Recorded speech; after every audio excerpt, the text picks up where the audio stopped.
2022년 1월 26일 수요일 천안광성교회 새벽기도회 시작하겠습니다. 사도신경으로 우리의 신앙을 고백하겠습니다. 나는 전능하신 아버지 하나님 천지의 창조주를 믿습니다. 나는 그의 유일하신 아들 우리 주 예수 그리스도를 믿습니다. 그는 성령으로 잉태되어 동정녀 마리아에게서 나시고 본디오 빌라도에게 고난을 받아 십자가에 못 박혀 죽으시고 장사된 지 사흘 만에 죽은 자 가운데서 다시 살아나셨으며 하늘에 오르시어 전능하신 아버지 하나님 우편에 앉아 계시다가 거기로부터 살아있는 자와 죽은 자를 심판하러 오십니다. 나는 성령을 믿으며 거룩한 공교회와 성도의 교제와 죄를 용서받는 것과 몸의 부활과 영생을 믿습니다. 아멘. 찬송가 380장입니다.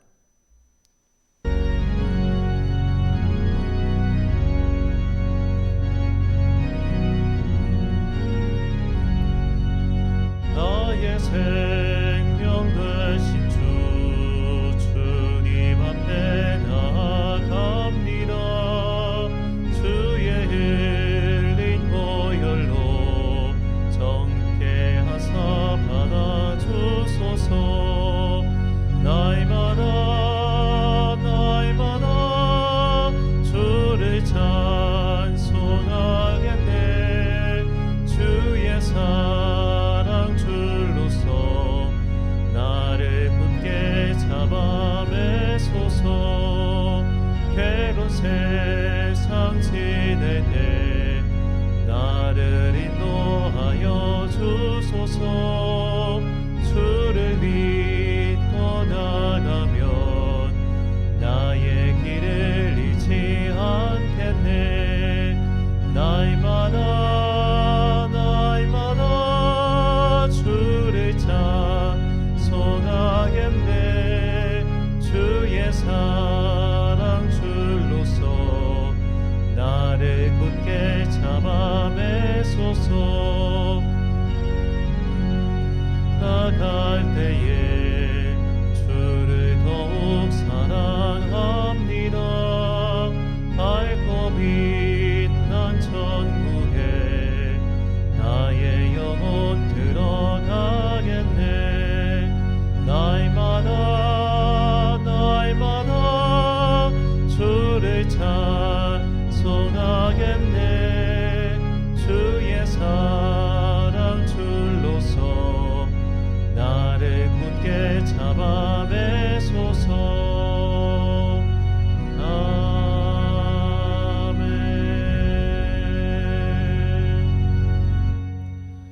오늘 우리에게 주시는 하나님의 말씀 고린도전서 10장 1절부터 33절까지의 말씀입니다.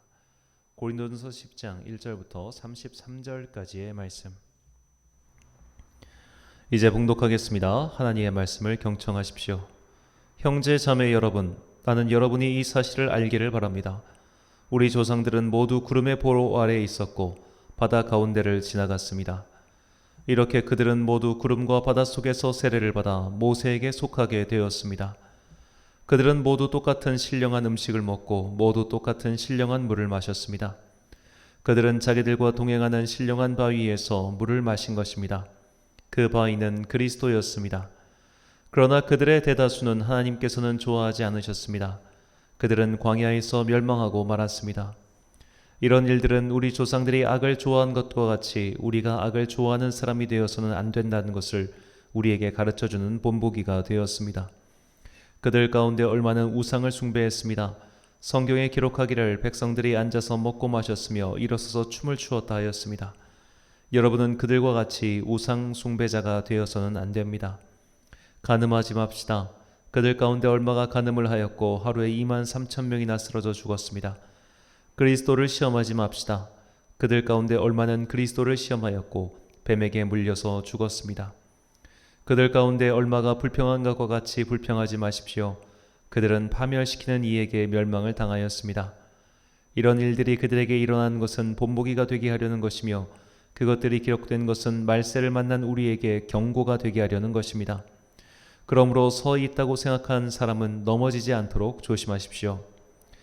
여러분은 사람이 흔히 겪는 시련밖에 다른 시련을 당한 적이 없습니다. 하나님은 신실하십니다. 여러분이 감당할 수 있는 능력 이상으로 시련을 겪는 것을 하나님은 허락하지 않으십니다. 하나님께서는 시련과 함께 그것을 벗어날 길도 마련해 주셔서 여러분이 그 시련을 견뎌낼 수 있게 해주십니다. 그러므로 나의 사랑하는 여러분, 우상 숭배를 멀리 하십시오. 나는 지각 있는 사람들에게 말하듯이 말합니다. 내가 하는 말을 판단하십시오. 우리가 축복하는 축복의 잔은 그리스도의 피에 참여함이 아닙니까? 우리가 떼는 빵은 그리스도의 몸에 참여함이 아닙니까? 빵이 하나이므로 우리가 여럿일지라도 한 몸입니다. 그것은 우리가 모두 그 한 덩어리 빵을 함께 나누어 먹기 때문입니다.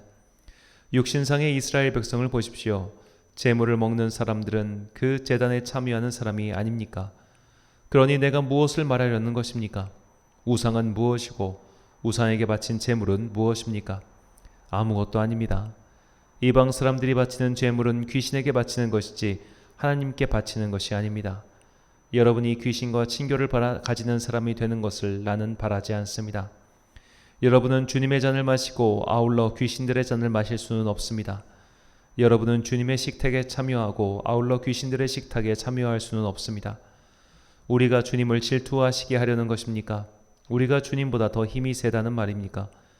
모든 것이 다 허용된다고 사람들은 말하지만 모든 것이 다 유익한 것은 아닙니다.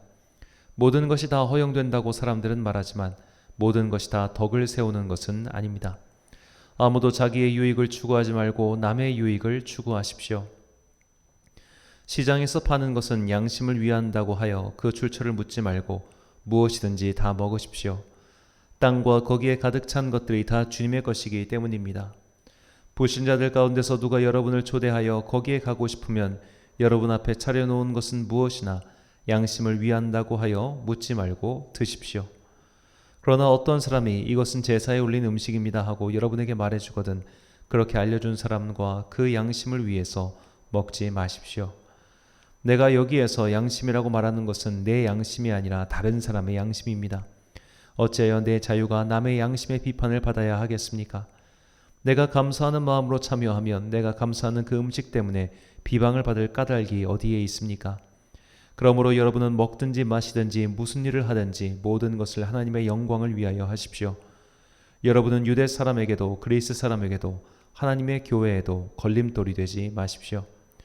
나도 모든 일을 모든 사람의 마음에 들게 하려고 했습니다. 그것은 내가 내 이로움을 구하지 않고 많은 사람의 이로움을 추구하여 그들이 구원을 받게 하려는 것입니다. 아멘. 단호하게 하지만 유연하게라는 제목으로 하나님의 말씀 선포하겠습니다. 우리나라 기독교인들을 가장 힘들게 하는 주제는 아마도 음주 문제일 겁니다. 이제 요즘은 코로나 때문에 회식을 못하지만 이 직장 생활을 하면서 어쩔 수 없이 회식 등에 참여해야 하는 그런 특히나 이제 사회 초년생 입장에서는 분위기상 마냥 이런 술자리를 거절하기도 어려울 것 같습니다. 특별히 상대에게 절대적으로 맞춰줘야 하는 입장이라면 본인은 싫어도 어쩔 수 없이 술자리에 참석해서 분위기를 맞춰줘야 하는 일들이 적지 않습니다. 그럴 때 신앙인의 양심에 가책을 느끼는 분들이 있습니다. 술을 마시면 안 되는데 술을 마실 수밖에 없는 상황이라서 말이죠. 아주 단순한 예를 들었습니다만 지금 고린도 교회 사람들에게도 이와 비슷한 문제가 있었습니다. 이 고린도라는 도시는 이 그리스 지역에서 아주 강성한 도시였습니다. 이 도시는 큰 지진으로 인해 한번 완전히 폐허가 되었는데 이때 율리우스 카이사르가 이 고린도라고 하는 도시의 지리적 중요성을 이제 눈치채고 그 도시를 대대적으로 보수하여 다시 한번 큰 도시로 부상시켰습니다.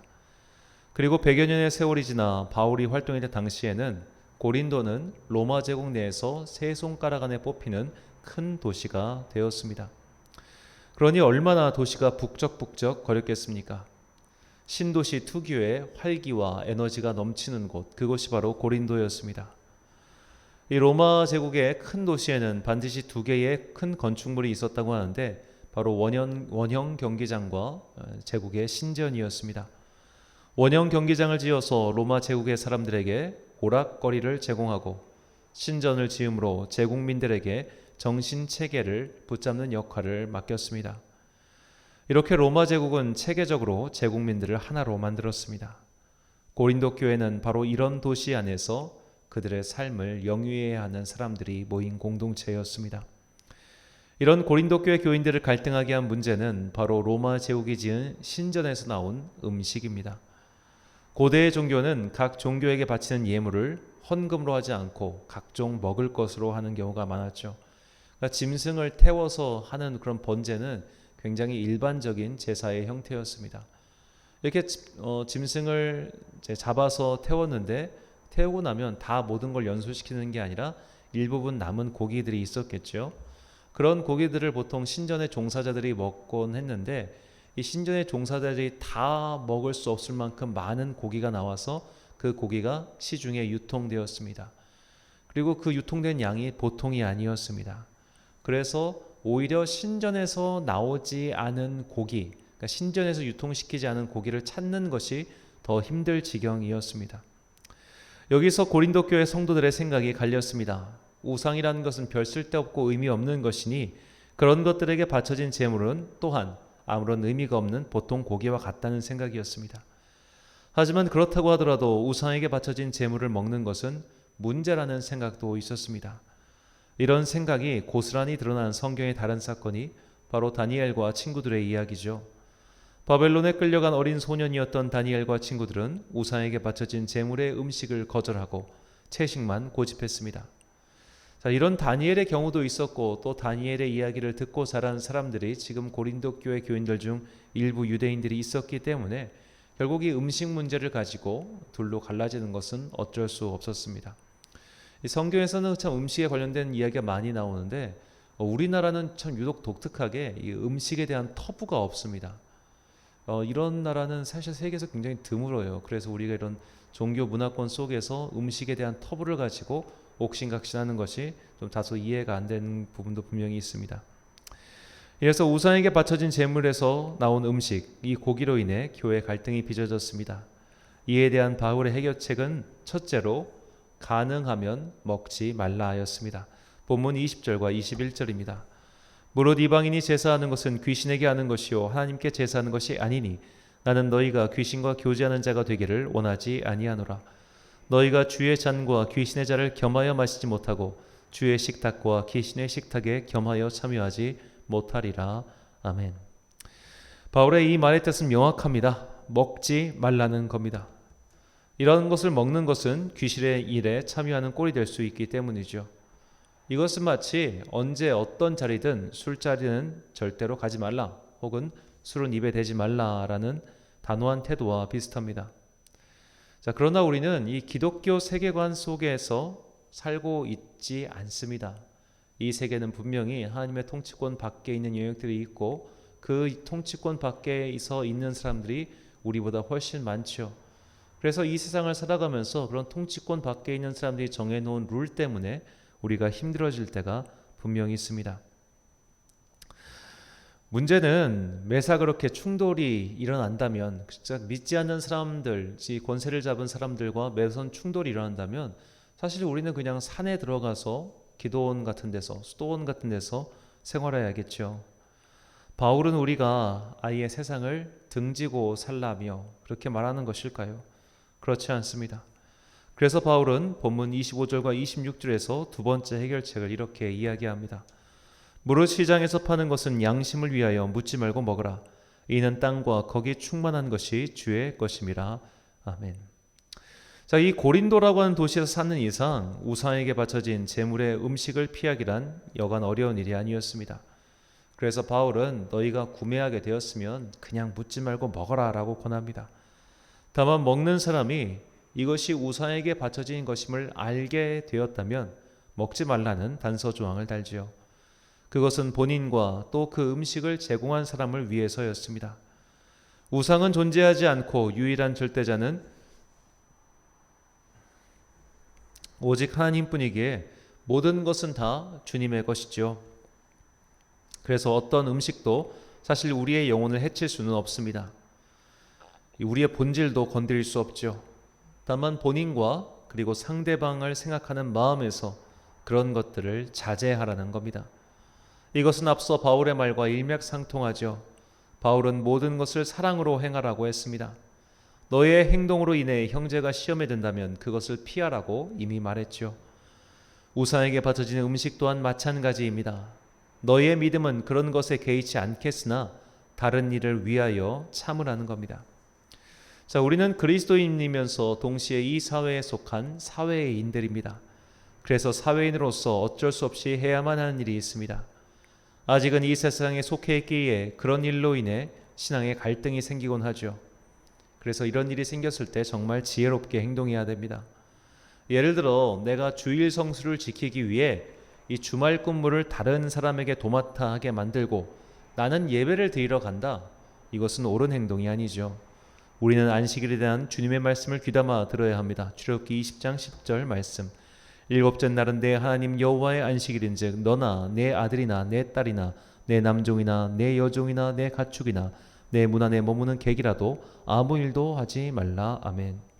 자, 안식일에는 모든 일을 멈추고 쉬라. 이것이 하나님의 명령이죠. 그런데 이 쉬어야 하는 대상이 나뿐만 아니라 나에게 속한 모든 사람들, 모든 짐승들도 포함입니다. 그러니까 내가 안식일을 거룩하게 지키기 위해 너는 일을 해, 나는 쉴게. 이건 하나님의 뜻이 아니라는 거죠. 자, 예수님께서 바리새인들의 안식일 규정을 그렇게 비난하신 이유가 바로 여기에 있습니다. 바리새인들은 내가 거룩하게 안식일을 지키기 위해서 너는 그날 노동을 해야 돼. 이게 바리새인들의 태도였거든요. 그들은 가사도 하지 않았고 집안일 어떤 일도 하지 않았기 때문에 그 순간 쉴 수 있었지만 그들의 안식일을 지켜주기 위해서 그들의 하인들이나 그런 사람들 다 일을 하고 있었으니 말입니다. 우리는 세상에 속한 그리스도인입니다. 하나님의 나라는 도래했지만 아직 완성되지 않았죠. 그래서 우리는 세상에서 살면서 어쩔 수 없는 경우가 발생합니다. 주말에 근무 안 하고 싶죠. 그리고 주일을 거룩하게 지키고 싶죠. 하지만 어쩔 수 없이 나에게 그 근무 순서가 돌아왔을 때 이것을 다른 사람에게 넘기지 말고 내가 그냥 감내하는 것을 가지고 하나님께서는 우리를 질타하지 않으신다는 겁니다. 하나님께서는 우리의 이런 상황을 넉넉히 이해하시는 자비로우신 하나님이십니다. 우리는 엘리사 덕분에 나병이 치유된 아람 장군 나아만의 이야기를 잘 알고 있습니다. 아람의 위대한 용사이며 장군인 나아만이 나병을 치유받기 위해 북이스라엘을 방문하였습니다. 엘리사는 나아만에게 요단강에 가서 7번 몸을 씻으라고 말합니다. 나아만은 처음에는 거부하였지만 믿져야 본전이라는 심정으로 엘리사의 말을 따랐고 나병이 나았습니다. 나아만은 자신에게 일어난 놀라운 일에 감동하여 이제는 여호와 하나님만을 진실하고 유일한 신으로 인정하고 그분만을 믿겠다고 말합니다. 그런데 나아만에게는 이방나라 아람의 고위직이라는 신분이 있었습니다. 그리고 어쩔 수 없이 자신이 해야만 하는 일이 있었습니다. 그래서 엘리사에게 이렇게 부탁합니다. 열왕기하 5장 18절과 19절 말씀. 오직 한 가지 일이 있사오니 여호와께서 당신의 종을 용서하시기를 원하나이다. 곧 내 주인께서 림몬의 신당에 들어가 거기서 경배하며 그가 내 손을 의지하심에 내가 림몬의 신당에서 몸을 굽히오니 내가 림몬의 신당에서 몸을 굽힐 때에 여호와께서 이 일에 대하여 당신의 종을 용서하시기를 원하나이다 하니 엘리사가 이르되 너는 평안히 가라 하니라. 그가 엘리사를 떠나 조금 가니라. 아멘. 자, 나아만은 어쩔 수 없이 우상의 신전에 가서 해야만 하는 일이 있었습니다. 그리고 그 일을 하나님께서 용납해 주시기를 엘리사를 통해 간청하지요. 그리고 엘리사는 하나님께서 그 간청을 들어주셨음에 대해서 평안히 가라라는 말을 통해 선언해 줬습니다. 이것이 하나님의 마음이죠. 성도들 가운데 세상에서 그리스도인으로서 바른 삶에 대해 말씀드리면 저 목사가 세상 물정을 몰라서 저런 말을 한다고 답하시는 분이 계십니다. 물론 목사가 세상의 수많은 직종을 다 경험하지도 못했고 또 경험할 수도 없으니 원칙을 이야기하면 마음에 상당한 부담을 느끼실 수 있습니다. 자, 예를 들어 대통령 후보로 어느 신실한 장로님이 나갔다고 칩시다. 그런데 그 장로님에게 목사가 장로님, 당신은 기독교인이고 당신이 장로라는 것을 모두가 알고 있으니 절대로 스님들 찾아가서 표를 구하지 마십시오 라고 이야기를 하거나 사찰 같은 데 찾아가서 이로 합장하지 마십시오 라고 한다면 그것이 과연 가당키나 한 일이겠습니까? 내가 아무리 신실한 그리스도인이라고 할지라도 내가 그리스도인의 대통령이 되는 것이 아니라 이 땅에 있는 많은 사람들, 믿지 않는 사람이 더 많죠. 그들의 대통령도 함께 되는 것이죠. 그렇다면 그는 어쩔 수 없이 직업상 이 나아만처럼 조계종 같은 데 가서 합장을 해야 할 일이 발생할 겁니다. 뭐 여기서 더 나가서 뭐 그가 108 이거를 했다면은 문제가 되겠지만 가서 합장 정도 하는 것은 기독교인 정치인으로서는 어쩔 수 없는 이 나아만과 같은 선택이라는 것이죠. 성경은 그렇게 어쩔 수 없이 이 땅에서 벌어지는 일들에 대해서 냉정하고 답답하게 말하지 않습니다. 최선을 다하여 피할 수 있으면 피하되 어쩔 수 없다면 주님께 그것을 양해 구하면 될 일이죠. 의사가 긴급수술 때문에 예배를 못 드리는 것은 어쩔 수 없는 일입니다. 세상 사람들과 상대하며 계약을 따내야 하는 회사 직원이 술자리를 피할 수 없는 것은 당연한 일입니다. 여기서 그가 2차, 3차까지 간다면 문제가 되겠지만 말이죠.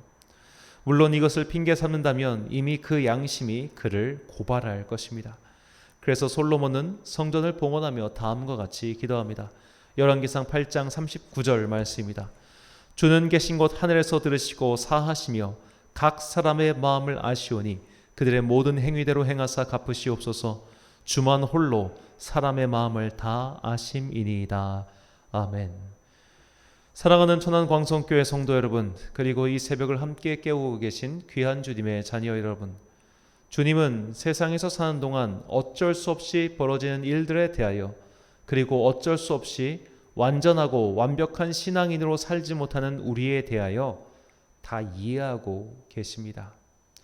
내 본심은 그것이 아니지만 그렇게 행동하는 것에 대하여 마냥 탓하지 않으십니다. 다니엘과 친구들의 행동을 기뻐하셨지만 그들이 그렇게 하지 않았다고 해서 벌을 내리진 않으셨을 겁니다. 우리는 다니엘이나 모르드게 같은 사람들의 이야기를 듣고 나서 내가 믿음을 지키기 위해 사회와 갈등을 빚어도 하나님께서는 그것을 기뻐하시고 결국 우리를 승리하게 해주실 거야 라고 일방적으로 생각해서는 안 됩니다. 신앙의 본질, 즉 세상이 우리에게 우상 숭배를 강요한다면 목숨을 바쳐 항전해야겠지요. 신사참배를 하라라고 명한다면 그것을 거부하는 것이 당연하지 않겠습니까? 하지만 비본질적인 일로 우리와 갈등을 빚고 있다면 양심에 크게 손상이 가지 않는 한 그들을 따라줘도 무방할 것입니다. 정말 비본질적인 일, 나아만의 경우와 같이 직무상 어쩔 수 없거나 고린도 교회 사람들처럼 그런 음식을 피할 도리를 찾기가 어려울 때 이런 식으로 한정적인 일에 한해서, 그리고 그것이 구원과 관련 없는 것에 한해서 우리는 주님께 충분히 양해를 구하고 내 양심에 어긋나지 않는 선에서 세상과 보조를 맞춰줄 수 있습니다. 우리 양심이 이미 그 선을 만들어 놨죠. 양심을 속여가면서까지 내 편의와 욕심을 위해서 넘어간다면 이미 그 양심이 우리를 주님께 고발할 것입니다. 우리의 마음을 정확히 아시는 주님이 계시지요. 그러니 양심을 지켜야 할 일에서는 양심을 지키십시오. 그 양심을 지키기 위해 싸움과 갈등이 필요하다면 그것을 피하지는 마십시오. 그 양심을 지키기 위해 손해가 필요하다면 이 또한 감수하십시오. 하지만 신앙인의 양심을 해치지 않는 일을, 구원과 관계없는 일에 쓸데없이 열을 올리지도 마십시오. 우리의 신앙의 뼈대는 단단해야 하지만 온몸이 굳어 있어서는 안 됩니다. 유연한 것은 유연하게, 단호해야 할 것은 단호하게 대처하는 그런 지혜와 분별력을 갖춘 성도가 되시길 주님의 이름으로 축원합니다. 기도하겠습니다. 사랑과 은혜가 충만하신 아버지 하나님, 이스라엘 백성이 광야에서 장막에 거하며 성막에 예배를 드릴 때 그들에게는 갈등 요소가 없었습니다. 사방 천지에 자신들밖에 없었기 때문입니다. 그러나 신앙을 지켜줄 사회와 국가의 울타리가 완전히 사라졌을 때, 그들은 이방인들 천지의 땅에서 살아가야 할 때 그들에게는 많은 갈등과 부딪힘이 생겼습니다. 주님께서는 우리가 신앙을 완전히 지키기 위해 신정 국가를 만들라고 하지 않으셨습니다. 주님께서 그것을 원하셨다면 이미 그런 국가를 만들어 놓으셔서 우리를 그곳에 거하게 하셨을 겁니다. 그러나 그런 주님께서 다스리시는 완전한 나라는 역사의 끝에 주님께서 이 땅에 오실 때 온전히 이루어짐을 이미 말씀하여 주시니 감사합니다. 우리는 이 세상을 사는 동안 내내 여러 가지 갈등과 마주하게 될 것입니다. 우리에게 지혜와 분별력을 주옵소서. 신앙의 양심에 걸리는 일들은 최대한 피하고 어쩔 수 없는 일에 대해서는 자비하신 주님께 용서를 구하며 살게 하옵소서. 그리고 마지막 환난이 임박하면 차라리 산으로 피하라고 하신 주님의 말씀을 가슴에 새기며 버려야 할 것들, 사라져 버릴 것들에 대해 지금부터 거리를 두는 승기로운 성도들이 되게 하옵소서. 우리는 하늘의 소명과 지상의 소명을 모두 받은 자들입니다. 이 두 가지를 잘 충족시키기 위해 슬기롭게 행하는 주의 자녀들 되게 하옵소서. 지상의 소명을 위하여 열심히 살고 있는 당신의 백성들을 지켜주시고 학생과 청년들과 어른들 모두에게 각자 필요한 은혜를 내려 주옵소서. 특히 연로한 성도들을 주님께서 항상 돌봐주시사 쓸쓸하지 않게 하시고 성령의 풍성한 사랑으로 그들을 감싸 주옵소서. 한 주의 중간인 수요일입니다. 오늘도 예배를 통해 우리에게 풍성한 성령의 은혜를 내려 주옵소서. 오늘도 참 좋으신 우리 주님의 은총과 평강이 주의 백성들에게 임하시길 간절히 소망하오며 예수님의 이름으로 기도드립니다. 아멘. 주기도 음나심으로 새벽 기도를 마치겠습니다. 하늘에 계신 우리 아버지, 아버지의 이름을 거룩하게 하시며 아버지의 나라가 오게 하시며 아버지의 뜻이 하늘에서와 같이 땅에서도 이루어지게 하소서. 오늘 우리에게 일용할 양식을 주시고 우리가 우리에게 잘못한 사람을 용서하여 준 것 같이 우리 죄를 용서하여 주시고 우리를 시험에 빠지지 않게 하시고 악에서 구하소서. 나라와 권능과 영광이 영원히 아버지의 것입니다. 아멘.